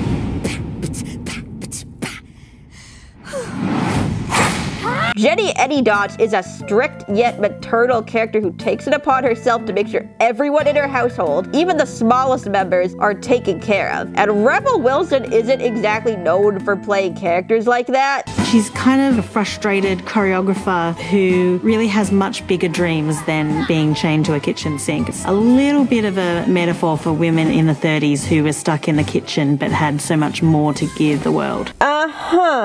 Alright, so I didn't mention it earlier, but it did not fly over my head that the only two female characters in all of Old Possums were what was essentially a housewife and a love interest. But that's not an issue in the musical in the slightest. Rumpelteazer is a girl now. We have Grisabella. Pretty much all the important ensemble characters are female. Granted, there is still some gender role stuff, like, oh, all the man cats go to look for old Deuteronomy, and the woman cats stay behind. And again, the girl cats wear lipstick. But they actually managed to portray Jenny Anydots with some depth. We're introduced to her and she's sleepy and rolling around, but then she takes off her outfit and dances and we see her take charge. My interpretation of this was always that, oh, at first glance, she's just a lazy old cat who sleeps all day. But underneath all that, she's actually pretty extraordinary in her own right. Thank you, my dears. But yeah, I guess she's still a bit housewifey. It wouldn't be the worst thing in the world if they wanted to update her a little bit, but this is how they do it? First of all, the depth the musical gave her in regards to the transformation is gone. She looks and acts just the same after the transformation as she did before. Also, it's completely literal now. She uses it to escape from Growltiger later in the movie. They also turned her into a bully. She kills the cockroaches without remorse and threatens the mice's lives. Dinner and a show. But more than that, they turned her into a joke. And sits. Nearly all the cats are presented as being limber and graceful, but Jenny Anydots and Bustopher Jones are consistently used for slapstick. Falling down and missing jumps and being generally disgusting. The only other character who is presented as being clumsy is Mistoffelees. Jellicle cats come out tonight. And trust me, we're gonna get to Mistoffelees. But in the case of Jenny Anydots and Bustopher Jones, well, let's just say it fits into the actor's usual sticks. What's your name? Fat Amy. You call yourself Fat Amy? Yeah, so twig bitches like you don't do it behind my back. This is, at its core, a Rebel Wilson performance. They wouldn't have hired Rebel Wilson to play this character if they didn't want her to be like this. Thank you, my dears. And they seemed to really like what she was doing because they cut away from 2 of her musical numbers just so we could keep watching her. Do you think he just got neutered? Because those notes are like, oh. It's entirely possible that they did want to update the character. There is one line that points to that. Why did you want another Jellicle line? I can't keep being in this kitchen. But I actually think this line points to something else that's a bit rotten about this movie. At the beginning of this scene, Muckastrap now specifically says, "Come and see a cat who's competing to be the Jellicle choice tonight." Meaning they put a line of dialogue specifically to address the fact that the cats start auditioning before Old Deuteronomy arrives. Now they're just rehearsing, or showing off, and then Victoria asks both Bustopher Jones and Jenny Anydots why they want new lives. You want another Jellicle line. So you're hoping to be chosen? Which was such a minor nitpick, but I guess they just had to point it out. See also the way Mungo, Jerry, and Rumpelteazer are portrayed? Bastards. They're bastards now. You really shouldn't be out alone. I'm not alone. I'm with my friends. Friends? Looks like they've run away and left you. They find Victoria all alone and then corrupt her and leave her to seemingly be killed by a dog. What would the dog look like in this universe? It haunts me. I was disappointed by their song. It's much more seductive and subdued than in the musical. When the family assembles for Sunday dinner, their minds made up that they won't get dinner. When the family assembles for Sunday dinner, their minds made up that they won't get thinner. Their song in the musical is one of the most lively in the whole show. They're constantly doing flips and climbing on each other, and they do this really awesome double cartwheel. I love this double cartwheel so much. It inspired me to learn how to do flips and play Rumpelteazer myself. I have 1 year left. Think I can do it? A lot of the acrobatic stuff got cut down in the movie, but they're still jumping around and doing flips. But it's now being done to this slow-ass music, and it just doesn't fit. We go through that house like a hurricane, and no sober person could take his own. I didn't like this choice at all, but I did find this particular version of the song kind of catchy in its own right. Mango, Jerry, and Growltiger were a notorious couple of cats. So I looked into it, and whoa, it's actually the original London version from 1981. Mango, Jerry, and we're a notorious couple of cats. There are actually a lot of nods to the original London version, such as some of the little musical bits in the Gumby Cat song. Tilly dub, wop, But as for Mungo, Jerry, and Rumpelteazer, this version of the song seemingly lasted for only a year, with the musical number being redone twice in the early 80s, with the original Broadway version portraying Mungo, Jerry, and Rumpelteazer as trash puppets, no really, before finally settling on the more vaudeville-style version that is still being used to this day.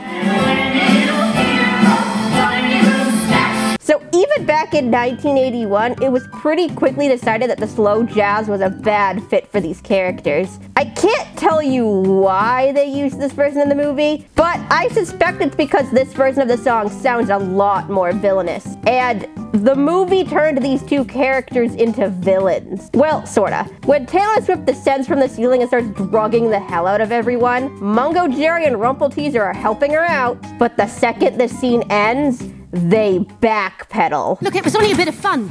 We didn't know he was going to take old Jute. You fought helping the villain drug everyone.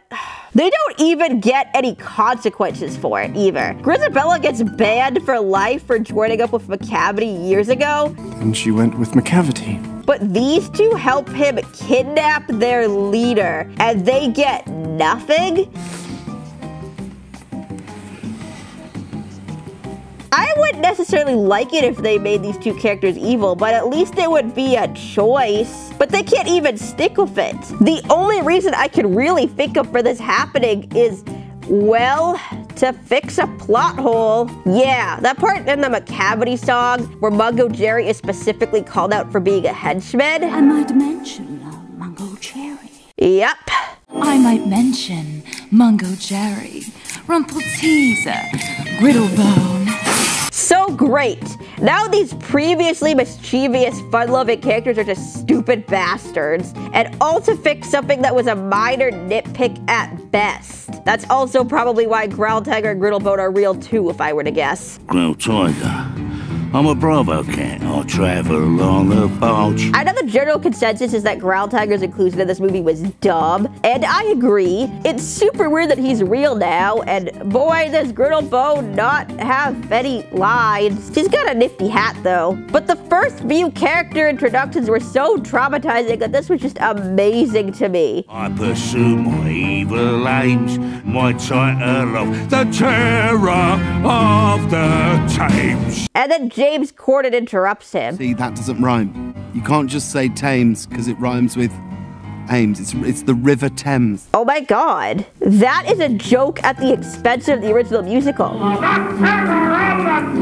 Wait, no. That's a joke at the expense of the original poem. If you're gonna go after the poem, at least go after the actually bad shit. But this? And if you want insulting, oh boy. I had so much warning going into the Gumby Cat sequence, but no one told me how bad Bustafer Jones is. If I had seen this in theaters, I would have walked out here. It's just gross. I'm a 25-pounder, or I am a bounder, and I'm putting on weight every day! No, no, no. The entire fucking point of Bustafer's character isn't just that he's fat, but he exclusively eats at all these fancy restaurants. He's the cat 1%. And they start the song by entering a big fancy hotel, but then leaving that hotel to go eat trash out of a back alley? So that completely baffled me until I noticed the names of all the restaurants Bustifer lists written on the trash cans. I am frequently seen at the gay staging screen. So is that the joke they're going for here? Haha, you thought that Bustifer Jones was this fancy, well-respected cat, but he's really just a fat, disgusting slob who rifles through the garbage. I'm not even a big fan of Bustifer Jones, but fuck off!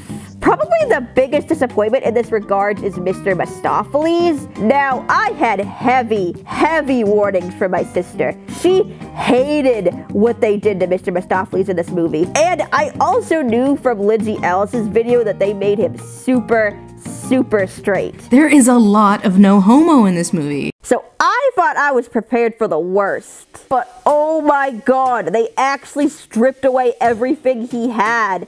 He's a bad magician now? Like, yeah, in the stage production, it takes the entire musical number to get Old Deuteronomy back, but it also only takes one try, and the lack of confidence is jarring. Really? I can't.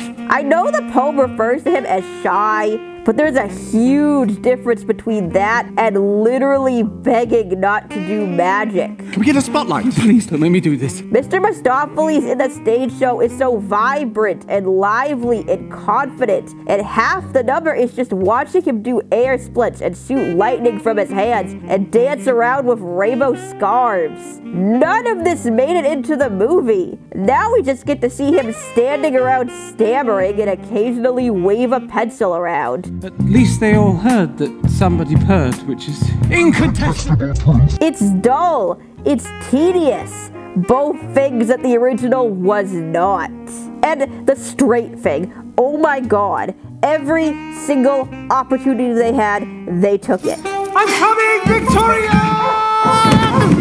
There's this little moment during the Rum Tum Tugger song in the stage production where Mistoffelees calls him a bore. The Rum Tum Tugger is a terrible bore. If you find this clip on YouTube and scroll down to the comments, the vast majority of them are joking about Mr. Mistoffelees roasting his boyfriend. And in the movie, Mr. Mistoffelees has the same line. The Rum Tum Tugger is a terrible bore. But now he's seemingly jealous of Rum Tum Tugger and is trying to get Victoria to pay attention to him instead. And now Victoria is the one who volunteers Mr. Mistoffelees to get Old Deuteronomy back? You're a magician.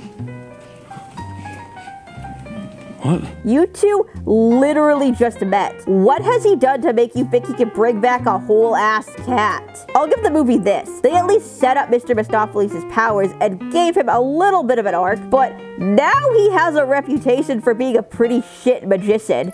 Here's another trick that went wrong. Why do the Jellicles have so much faith in him if he's such a terrible magician? It makes no sense. It might come out of nowhere in the musical, but Rum Tum Tugger has supposedly known Mistoffelees for a while, along with the rest of the Jellicles, so they know what he's capable of. They also actually went to look for Old Deuteronomy before they turned to Mistoffelees too. Like, I guess it just doesn't occur to them in the movie to make a search party. And then Mr. Mistoffelees sings most of the song himself. I can play any trick with a cork or a spoon and a bit of fish paste. And not only is it awkward, but it also bogs down the Rum Tum Tugger's character. The Rum Tum Tugger's entire character came from who he chose to sing about, but after his number, he just sings along with the chorus and completely fades into the background. So he doesn't have a character now either. Words could not describe the frustration I felt as I watched the Mistoffelees scene and could see Rum Tum Tugger just sitting there doing nothing. He doesn't sing his part in Old Deuteronomy either. It all goes to Mukustrap in this version. And if you want some real no homo, it's a minor point, but they turned Old Deuteronomy into a woman for this movie, right? Fine, whatever. But in doing so, they decided to change the line. Old Deuteronomy's buried 9 wives. To Old Deuteronomy's lived many lives. What's the matter? Didn't want your Jellicle leader to be a lesbian? Cowards! Old Deuteronomy was pretty alright in this movie, to be fair. Yes, I can step back and admit some of the characters were okay. The biggest aspect of Old Deuteronomy's personality in the musical was his kindness and empathy, and that carried over here well. Are you alright, my dear? Mocha Strap was pretty good, a bit less intense than in the musical, but I'm honestly not going to complain. One of my cousins also thinks he's hot, just gonna throw that out there. Jennifer Hudson as Grisabella knocked it out of the park.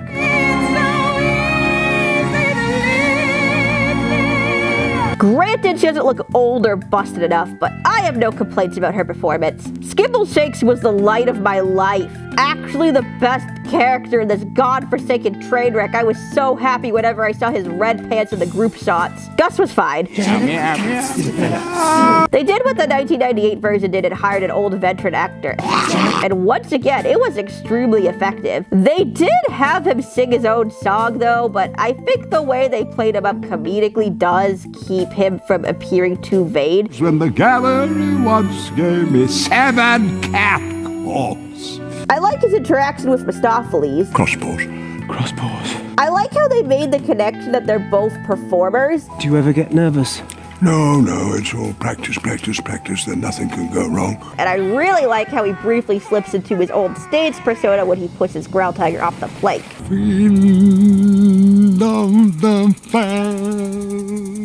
It's fitting that he's the one to do it too, because obviously that was his part originally. And speaking of Growltiger, I know I bitched about him earlier, but I'm glad they kept him walking off the plank. If they had a short scene in the middle where Growltiger and Griddlebone sang to each other, maybe throw in an annoying-ass Rebel Wilson line, that would basically be the entire Growltiger story right there, minus the racism. That's like one step up the movie has, by the way, with the peaks and the pollicles removed and the Growltiger song cut down drastically. There's basically no racism in Cats anymore. We did it, guys! Finally!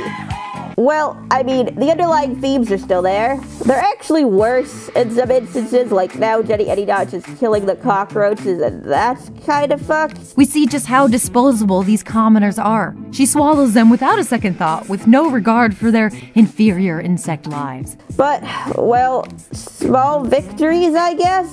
But if we're gonna dig into the characters, we do have to focus our attention on an unexpected specimen.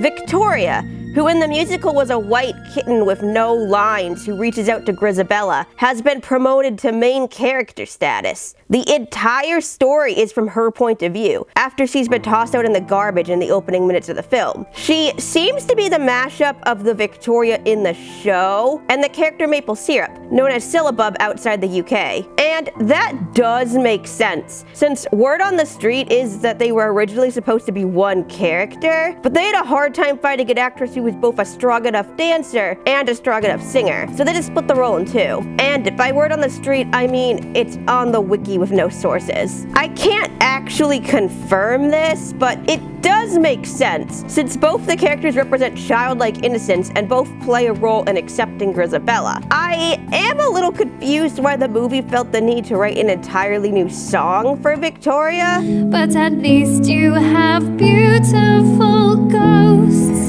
I mean, Maple Syrup already had a song, which accompanies memories.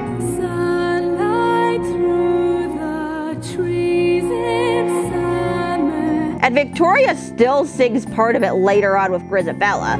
Like a flower as the dawn is breaking. She should actually be singing it for the first time in this scene, but they put a new song instead. Follow me home,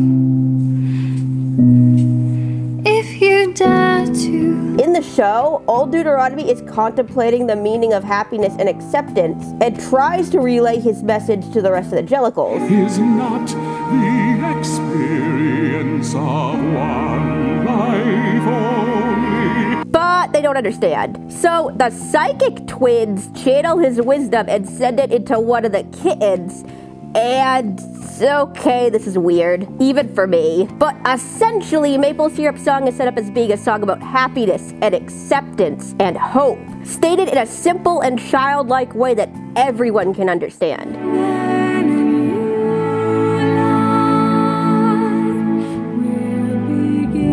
So when she sings it during Grisabella's lowest point, you know what's being said here. Like a flower as the dawn is breaking. And it's a strong enough message to get Grisabella to pick herself up and finish her song.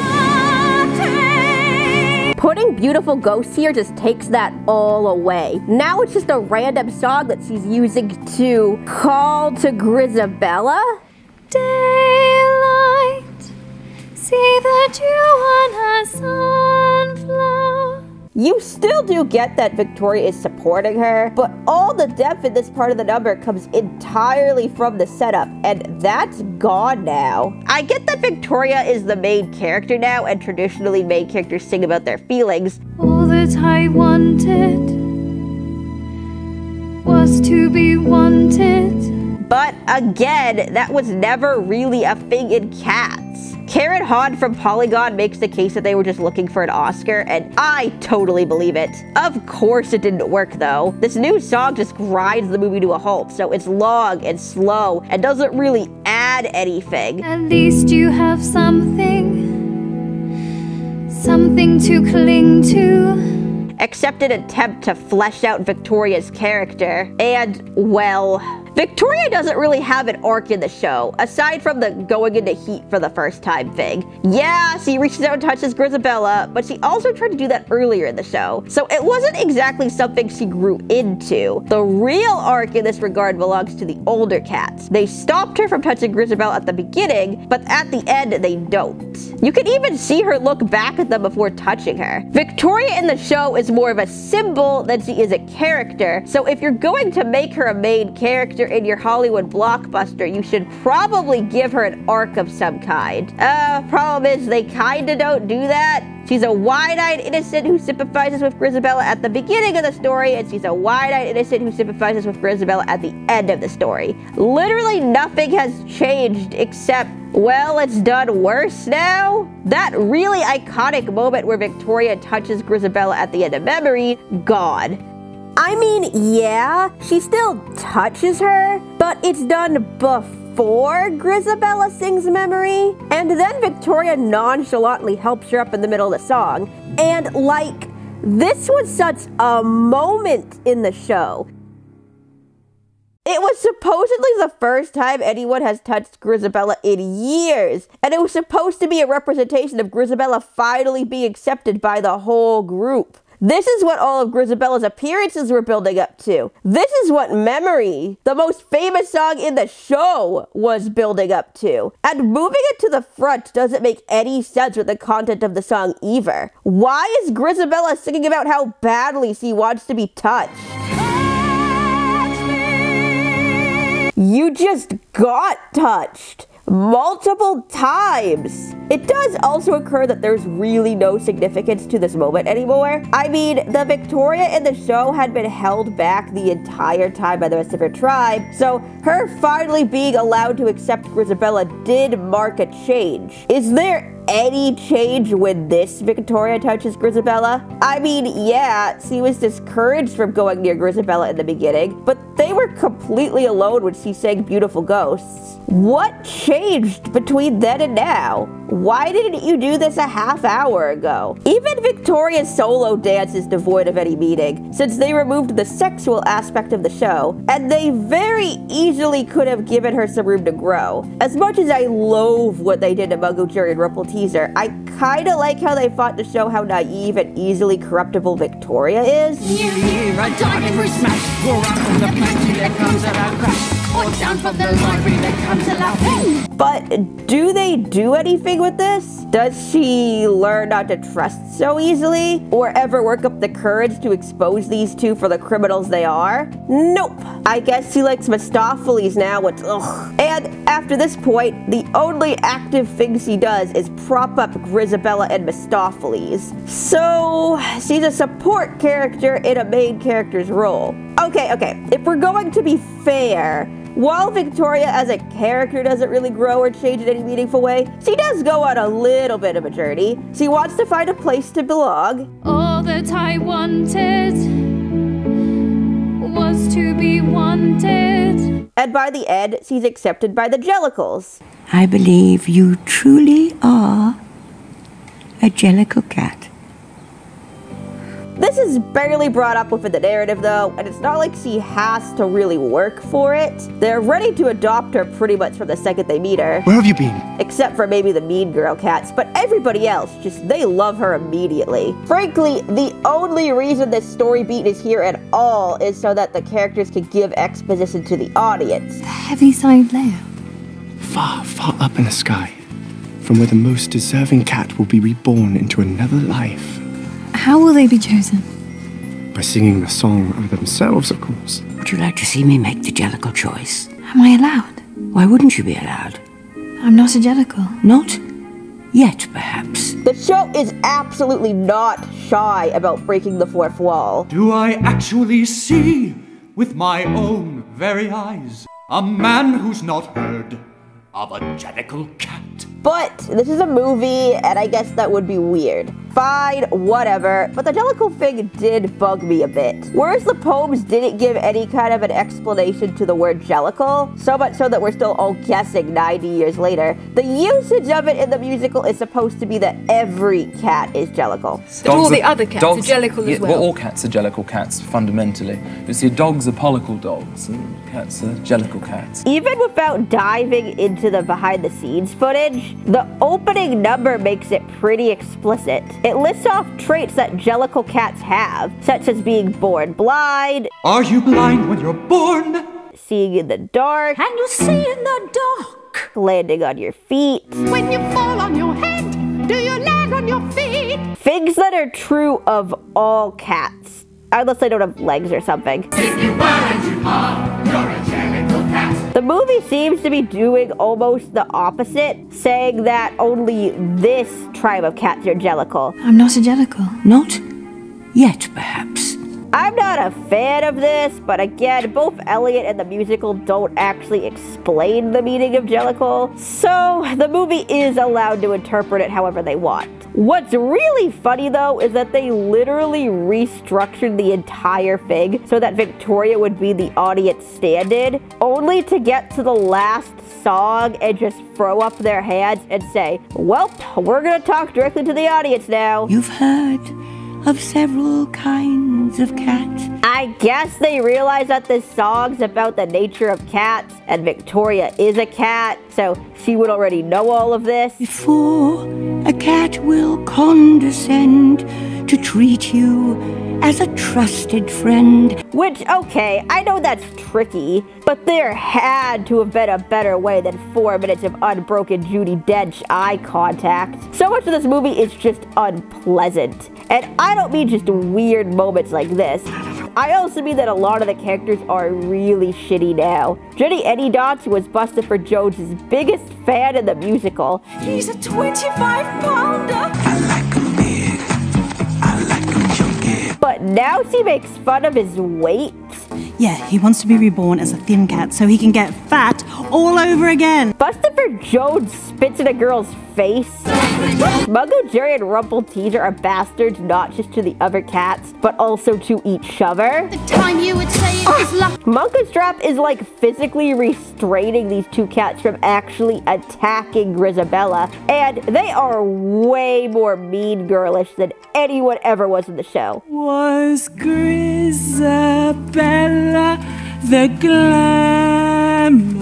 Yes, the cats in the stage show could be mean too, but there was a camaraderie between the Jellicles. I mean, they dress up like beetles and mice to help Jenny Anydots, and they make a train to help Skimbleshakes. But this doesn't happen in the movie. The movie is set up much more like a competition than the musical ever was. Come and see a cat who's competing to be the Jellicle choice tonight. But he's going to lose. How dare you? As I am the only contestant left. This actually does allow for a bit of an easier flow between Gus and Skimbleshakes. The next contestant is Skimbleshanks, the railway cat. But I miss the train. Granted, I don't think the scene is supposed to be literal. Like, he sure does teleport around a lot, and you could actually see a few cats pantomiming off to the side when he spins onto the tracks. So Maybe we're just supposed to infer that this is just pretend, but I'd still rather see the cats build the train, just like I'd rather see the cats dress up like the mice and cockroaches. Not just because of the kids' faces on the mouse bodies, but because it was really cute seeing them support each other like this. For what it's worth, though, I really do like the Skibble Shake scene. I mean, it's loaded with flaws, but it's so energetic, and the tap dancing works really well for this number. Oh, it's very pleasant when you found your little den with your name written up on the door. Which is good, because they ruined the one they already had. I think it proves that the movie could have made changes to the source material and still have been a lot of fun. I do miss the train, though. I'm fine with the characters getting out of the back alley a little. I actually thought a cemetery was a really good setting for the naming of cats, even though they cut out like half the song for some reason. First of all, there's the name that the family use daily, such as Peter, Augustus, Alonzo, or James. But I tell you, a cat needs a name that's particular. And my ideal Mungo, Jerry, and Rumpel teaser number would have had them above the alleyway, jumping on the rooftops, hopping from windowsill to windowsill, dancing on the clotheslines. But there was something legitimately kind of charming about these cats huddled in an alleyway, putting on little shows to help each other out or just entertain each other. And that's lost here. You know, I have a theory that they didn't give any thought to the ensemble cast at all, and just slapped a bunch of names from the musical on whoever after they wrote the script. What's your name? Victoria. Victoria. You must have another. Oh, I'm sorry, Cassandra. Is her name too human for you? And the other cat here is apparently Demeter, which, one, is also a human name, and two, no, she's fucking not. Literally nothing about this character even resembles the way Demeter acted, and she doesn't do any of the things Demeter did. She doesn't freak out about Macavity or reveal him at the end. Even her wiki page says the movie character bears little resemblance to her stage counterpart. As far as I'm concerned, Demeter is not in this movie, and I cannot for the life of me figure out why. Like, if you're going to expand on the story more, especially in regards to Macavity, wouldn't the character we know has some kind of history with Macavity be the obvious choice to carry over? The animated movie seemed to think so because they made concept art for Demeter. I don't think they gave any thought to the ensemble characters because they didn't really think they needed them. Jenny Eddydot sings her own song now. When the day's hustle and bustle is done, then the Gumby cat's work is but hardly begun. Bustafer sings his own song now. Christopher Jones, I'm not skin and bones. Gus sings his own song now. Gus is the cat at the theater door. Lots of I'ms being shoved in there. For I'm the St. James's Street cat. Or else the character just speaks in third person and says things that are really weird to say about yourself. And I say as I scratch myself with my claws. Demeter is in most of the songs throughout the show, but the main one she was known for was Macavity, in a duet that she had with her wife, Bob Ballerina. Macavity, Macavity, there's no one like Macavity. But Bob Ballerina is played by Taylor Swift now, and of course, Taylor Swift gets her own song. Macavity, Macavity, there's no one like Macavity. Bob Ballerina was not a villain in the show. I want to make that very, very clear. She was attracted to Macavity, sure, but she chose Demeter over him and she stuck with that decision. I guess this is a universe where Bob Ballerina didn't have Demeter to take care of, so she followed her darkest desires. Honestly, if I were to guess, I think that they got Taylor on board, whether just for the clout or because they thought she'd be a good fit, and they gave her a sexy, cool, suave character who also just happens to sing one of the most iconic songs. Oh, Taylor Swift can't be on set the entire time? That's okay. She works for Macavity now, so she only needs to show up for his song. Oh, the song's a duet? No, it's not. And here's the thing. The Macavity song was built to be a back and forth between two characters. I want those moments where you just exchange looks which is the moment of collusion between you. At the same time, two women singing together, when you get it right, I think it's terribly exciting. Yes. Actually, in some aspects, it's kind of funny. Demeter's having like a Vietnam flashback about a guy who personally harmed her in some way. But I tell you once and once again, Macavity is not there! And then Bob Ballerina jumps in like, yeah, but he's hot though. His brow is deeply lined with thought, his head is highly domed. And it's like, yeah, Bomb Ballerina, you enjoy that. But not only that, we get to see Demeter has fantasticalized Macavity, whereas Bomb Ballerina is a bit more level-headed. Demeter lists off the more crazy crimes. Oh, the jewel case is rifled. Another pig's been stifled! Whereas Bomb Ballerina lists off the more mundane ones. And when the lot is looted, or when the milk is missing. There's a back and forth happening here, and emotions are running high. Each character yells out a line. He's always wide awake! Another pig's been stifled! I think if I was to overanalyze this, Bomb Ballerina is conflicted between her attraction for Macavity and her understanding that he's a bad guy. Which is why after she's done gushing over his appearance, his coat is dusty from neglect, his whiskers are uncombed. She suddenly yells. And when you think he's half asleep, he's always wide awake! And Demeter is, of course, terrified of him and knows that he's capable of killing. But even if you don't watch the behind-the-scenes material that basically confirms that Demeter was in some kind of abusive relationship with Macavity, she's saying the man was wonderful when he made love to me, but I hated him. I'd actually like your hand to feel your own body, right, as he once did. Or if you were like me the first time I watched this and had a hard time telling the characters apart, so you didn't catch on that Demeter was the one freaking out the entire time, you still know that their leader just got kidnapped by an evil villain. It makes sense that they would be emotional. Meanwhile, in movie land, Taylor Swift has descended from the ceiling and is currently drugging everyone with the help of some accomplices. She is singing the entirety of Macavity in a cool, suave kind of way. But when they reach the scene of crime, Macavity's not there. Except every so often she just screams or over-enunciates a few of the lines. He's always wide awake! Or another pig's been stifled! But Taylor Swift's emotions aren't running high. She is in complete control over the situation. And she's probably already fucking Macavity without remorse. So why is she yelling? Because they didn't restructure this for the movie. They just left it as it was. He's always wide awake! And perhaps, like the changes to the Mungo Jerry and Ripple teaser song, there might be precedent for this. Wikipedia claims that Bomb Ballerina originally sang Macavity as a solo, which is odd because here's footage of the original cast and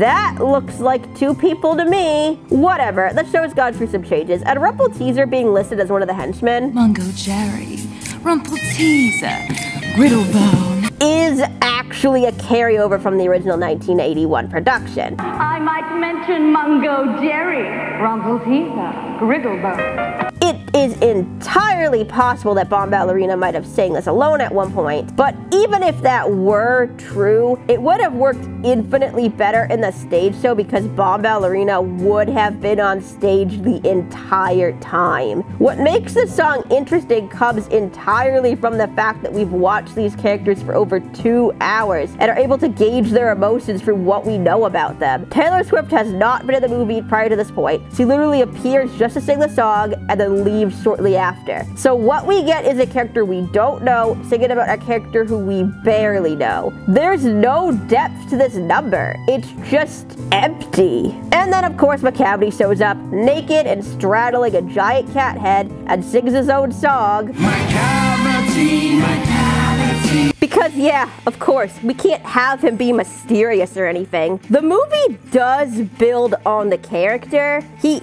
actually has a motive now. He wants to be the one to go to the heaviside layer, so he's taking out the competition. I'm determined to win, and I prefer my competition chained up. And then he kidnaps old Deuteronomy to try and force her hand. And I guess on the surface, this isn't really a bad idea. The problem is that there is absolutely no subtlety or even any buildup to Macavity at all in this movie. He's literally just standing out in the open having a conversation with Victoria in the beginning. There's no one like Macavity. And he just kind of squeals his name now when he vanishes in a puff of dust.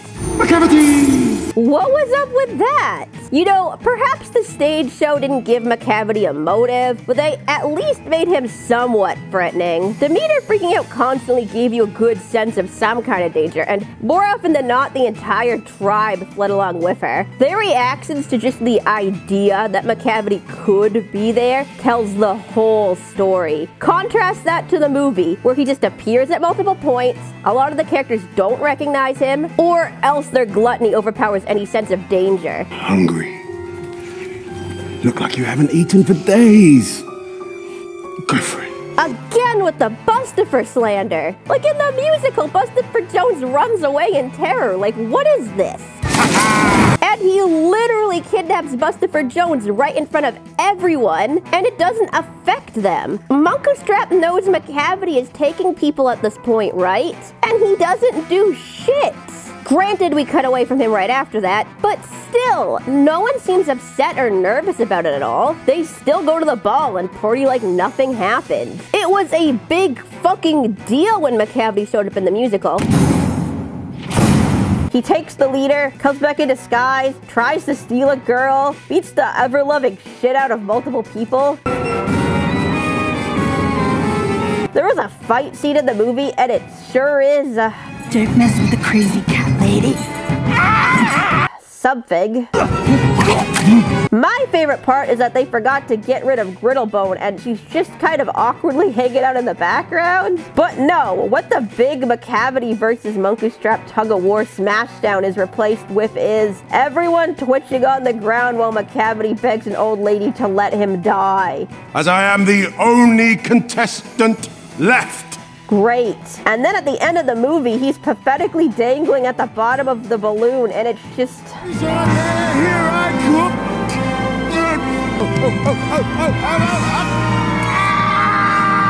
Yeah, you know, I think I've bitched enough. My script's over 20 pages long now. I think I've made my point. The musical was an extremely loving adaptation of the poetry, adding onto it in some extremely meaningful ways and putting depth in that was otherwise not there. And the movie took all that away and turned it into a punchline. And it did it with such a huge ego, too. I'm infuriated that this is going to be what Cats is associated with now until the end of time. This is just Cats in the mind of everybody now. I guess maybe my hope is that, well, I only got curious about the actual musical after the movie came out. It took a bit of convincing, but now I'm borderline obsessed with it. Maybe there's more people like me, and within a few years, Cats 2019 will just be a weird thing that happened, and the musical will continue its legacy. Maybe. Hopefully. I have some doubts. But if you made it all the way to the end of this, well, first of all, thank you. Oh my god. I'm sure this was an experience to watch. But second, if you've never seen the musical, please just give it a chance. As I hope I demonstrated, the movie does not represent it in the slightest. And it doesn't deserve the slander it's gotten from all this. Jellicles,